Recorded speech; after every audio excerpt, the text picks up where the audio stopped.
Hello members, it's Gregg Kantak, your 2022 president, and I am here today in Annapolis with two of your most essential member benefits. We have our Vice President of Government Affairs for the local, and we have our Senior Vice President of Government Affairs for the state. This is Bill Castelli and Theresa Kuhns, both of whom are a benefit to you. And I wanted to discuss with you today exactly what this benefit means. So if you can, in your own words, what do you do on behalf of the members? Not only for the state, but also for the local. Bill? Want me to start? Go ahead. All right. Well, the state, I would say I'm a lobbyist, so I come down to the State House a lot during the 90-day session. We have hearings on usually about over 200 bills a year just on real estate stuff. Wow. We don't take a position on all of those bills, so we might be active on maybe 125 bills, but it's Tuesday through Thursday. It's packed with hearings, and you might have 7 hearings in one day, 5 the next day, 3 the day when you're really in the busy part of session. And you're here representing the members all day long? All day long. While session is in? While session's in, correct. And at the local? At the local level, we actually cover all 3 county commissioner boards. We cover planning commissions, the Board of Appeals, and we also have 6 municipalities that we cover in the same, town councils and planning commissions. So we have certain days of the week we have hearings, but it's all year long. We're looking at local bills that may or may not affect property owners. And our favorite line is say we're there to advocate for 170,000 property owners in Southern Maryland, and that's what we do. So other than never sleeping, one of the things that is essential in our industry, but also in our locality, is exactly this. Legislation impacts our industry, and it happens every single day. So as our industry evolves, it is evolving to meet legislative demands. Now, one of the things that's coming up is Lobbying Day on the 15th. What exactly is that for our members? So Lobby Day is a great day for the members to come down to the State House, and we're going to be a little bit limited in that this year, but we're also going to have a virtual component of Lobby Day. But also, it's a time for legislators to hear from their voting constituents. You, the member, who live in their districts, who can talk to them about the important real estate issues, talk to them a little bit about what's going on with your clients and the market, and really help them see the bigger picture in terms of why these real estate issues are important. So that when we come down and talk about the bills, and you'll also mention some of our priority bills, they'll be able to put that together about why that's important in their local community. And this year will be hybrid. So even for those who cannot come local, you'll be able to attend virtually. Correct. So we'll be giving you information on how to sign up for the virtual. And please also follow our videos from our intrepid Jackie Alexander, who oversees our legislative committee. And she will be sending out more details of what these two are working on a regular basis. So I can't thank you enough. I hope that you have much success today. This is a member benefit. Please make sure that you keep aware so that you can manage your business. And this is news you can use. Thanks so much.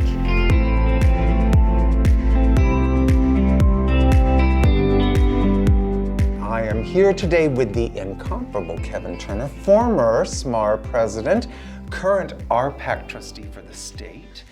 And I wanted to talk about one of the member benefits that many people don't avail themselves of, and maybe dispel some myths. So why not go to the experts? So today we're going to talk about the Realtor Party, and we're going to talk about RPAC.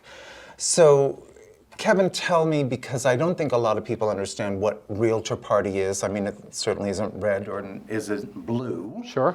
And I personally had to move to Maryland because it's the only state that allowed me to register as an independent. So Gotcha. There you go. There you go. Yeah, you got it. So tell our members what actually the Realtor Party is and what it does. Yeah, well, it's right there in the name. It's the Realtor Party. We're all about things that are good for realtors, that realtors believe in. So pro-home ownership. It's not about political party. It's just about realtors. What's good for us, what's good for our business, what's good for our brokerages and our clients, and of course, homeowners.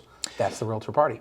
So when you're looking at supporting Realtor Party, which happens through our donations, Sure. and that is RPAC, everything that is RPAC, and the R doesn't stand for Republican. This No. is completely nonpartisan, and I'll tell you, belonging to several associations, I have to give RPAC contributions across the board, and it depends on what's going on in the state. But it wasn't until probably recently that I started to make a considered effort to write that extra check through my dues or otherwise. We asked for $35 here.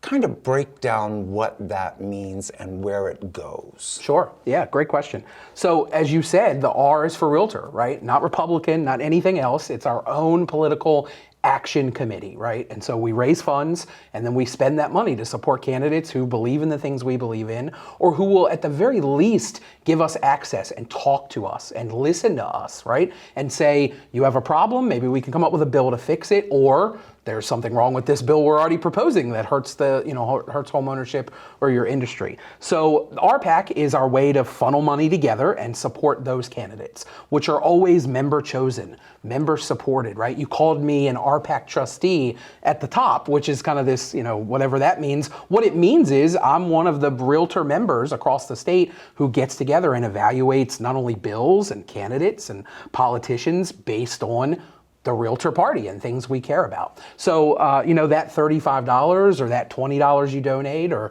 if you're a major investor, $1,000 and up, whatever the case may be, all that money gets pulled and we use it for local candidates, we use it for statewide candidates, and then some of it is used for national candidates in Congress. So what do you have to say for those members who are strict party line?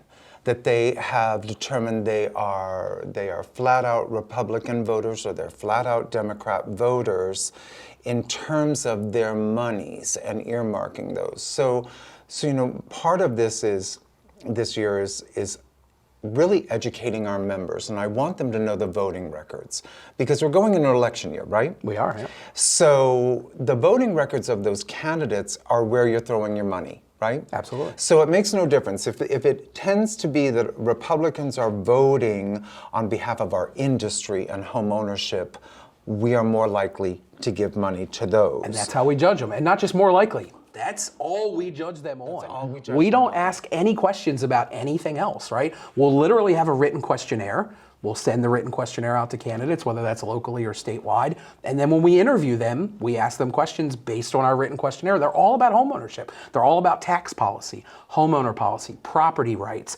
our literal business, right? How are we taxed? How are we licensed? How are we, judged? All those kinds of things. And that's all we focus on. There are no questions about, whatever political issue of the day there is. We don't ask any of those. The only question that we ask that has nothing to do with our business is, how do you plan to win your campaign? So we can evaluate whether or not you're serious. Because we don't want to, we're custodians of the members' money. We won't waste it ever. And so we may support a long shot candidate. Our current governor was a long shot candidate. He's a realtor and he won, right? Correct. It's okay to support a long shot candidate, but we don't support someone who has no plan, no realistic chance, those kinds of things. Other than that, everything's about homeowner policy. So this truly is just supporting our industry. 100%. And ourselves in the industry. Yep. Now, we recently went to the National Association of Realtors building in Washington. Excellent. On the roof, they have an entire display, if you've seen it, it's walls, and I was amazed at the number of names on that wall from Maryland and specifically from Southern Maryland. So Southern Maryland's a big giver. We are, absolutely. But our membership doesn't necessarily match in terms of all of the donations you're getting. We have a lot of major donors here. We do, and we've made a significant amount of progress in this area, over the last, say, decade.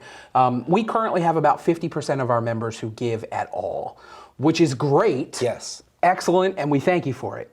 But that means there are 50% of our members who aren't at all, and we would love to engage those members. As far as major donors go, we lead the state per capita in the number of major investors we're able to get. We're always at the top based on our membership size. And we're grateful because the big donors are a huge part of what we do, right? It's really split 50-50. Everyone gives a little, and that's half of the total money, and then a few give quite a bit, and that's the other half. And both are equally important.